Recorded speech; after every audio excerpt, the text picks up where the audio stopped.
about love languages, because I think that's really what's going on here with Aaron Rodgers. Now, for those of y'all that are well-read, for those of y'all that at least read Twitter, we know there are 5 love languages: acts of service, quality time, gifts, physical touch, words of affirmation. But in the NFL, there's really only one love language, and the lack of that love is what's led to Aaron Rodgers' frustration. Money, baby. In the NFL, the only love language that matters is about money. Money equals love. Don't show me that you love me. I don't care if you start me. I don't care what you say. How much are you paying me? And if y'all have not yet realized, Aaron Rodgers runs out of guaranteed money at the end of this season. So you can pay Aaron Rodgers in acts of service. Hey, Aaron Rodgers, go out there and be our starter. You can pay Aaron Rodgers in quality time. Hey, Aaron Rodgers, let's have meetings before games, after games. You can pay Aaron Rodgers in a plethora of ways. Go host Jeopardy if you want to. We don't care. But the only way Aaron Rodgers wants to receive his love is through direct deposit. And the fact of the matter is, Packers are falling short there, and as a result, they got beef with Aaron Rodgers. So who do I blame for the drama in Green Bay? Absolutely the Green Bay Packers, because you got to understand, how does your star quarterback receive love? And I ain't talking about Jordan love. I'm talking about how does he receive actual love, and it's through direct deposit. Show him the guaranteed money, Packers, and he'll show you another MVP season in Green Bay. But Sam, you heard my take. You heard my 2 cents. What say you? Who is to blame for Aaron Rodgers' frustration in Green Bay? Well, for me, it's all about Aaron Rodgers. He's the one to blame. And he has to understand, in the NFL, you get it, I get it, everyone is replaceable. Let's go back to the Indianapolis Colts. We saw Peyton Manning was dominant. All of a sudden, he was replaced by Andrew Luck. Let's go to New England. Drew Bledsoe played really, really well. All of a sudden, he ends and he's replaced by Tom Brady. And then I looked at Green Bay. I looked at Green Bay and I said, okay, Green Bay had a really, really good quarterback, Brett Favre. He was really, really good, right? Green Bay loved him. And all of a sudden, he was replaced by the man we're talking about right now, Aaron Rodgers. And so, yes, you have to show people love, but you have to remember that everyone is replaceable. Even my time in the NFL, I remember I came in, I replaced Joey Porter, who's probably going to be in the Hall of Fame. Easy. And I got replaced myself a couple years later by a guy, Khalil Mack, who hopefully will be in the Hall of Fame as well. Everyone in this league is replaceable. Aaron Rodgers, as much as you're the greatest quarterback, one of the top 5 maybe ever to play, you're also replaceable. So then you blame Aaron Rodgers for the drama going on in Green Bay? Absolutely, because he has to understand that you're not bigger than the team. You're not bigger than the team. The GM's job is to build a winning team, not just for this year, not just for next year, but for the next 5 and 10 years. And so Aaron Rodgers is complaining about he hasn't had other players drafted to help him on the offensive side of the ball. Yet all of a sudden, Green Bay's been in 10 playoffs the last couple years. They're going every single year. So Aaron Rodgers has to understand, okay, I'm good, but I also can be replaced. So tone back, sit back, chill out, and let your team do what they need to do. I'm going to need you to expound on how exactly is Aaron Rodgers' fault in a second, but before that, Bucky Brooks, talk to me. Who do you blame for the drama between Aaron Rodgers and the Green Bay Packers?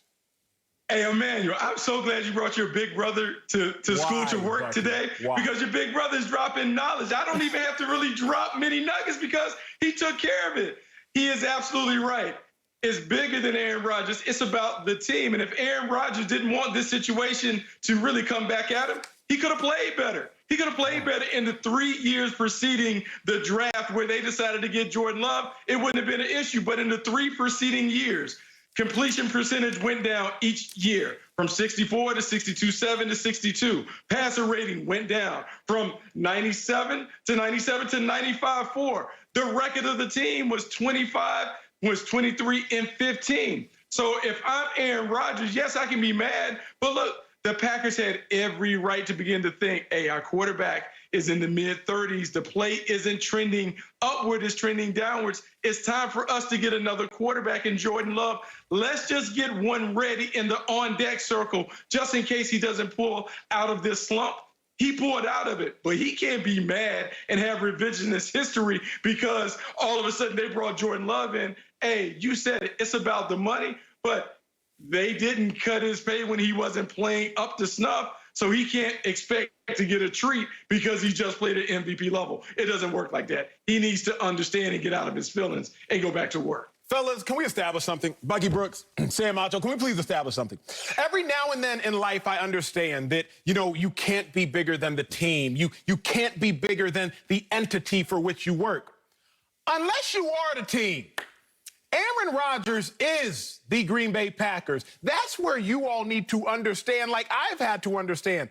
Bucky, there ain't no Packers without Aaron Rodgers. You see what happens when Aaron Rodgers gets hurt. You see how that record goes. Bucky Brooks, the man just had, 54 combined touchdowns last season, 48 passing touchdowns through the air, and you want to talk about the team? You want to talk about Devontae Adams being a top 5 receiver? Wonder who his quarterback is. You want to talk about Aaron Jones being a top 5 running back? I wonder how stacked those boxes are if you have Aaron Rodgers at the quarterback position. Aaron Rodgers is the team. So, yes, you all are, in fact, correct that the GM has to look 5, 10 years into the future. But if my math is correct, carry the 2. Tom Brady was 43, minus 37. Aaron Rodgers is 37. That's 6 years left of quality quarterback play if we assume that Aaron Rodgers, which we all know is as physically talented as Tom Brady, if we can assume that Aaron Rodgers, who is just as physically talented as Brady, can continue to play as Brady has continued to play, Sam, right then and there is 5 more years of great quarterback play. Now, Bucky Brooks, I got to say one more little note. Aaron Rodgers, let's not make a mistake. During his down year, y'all remember the year that was so atrocious that the Packers had to go draft a first-round pick in Jordan Love? Aaron Rodgers' terrible year. He threw for 26 touchdowns and 4 interceptions. Oh, that's so bad.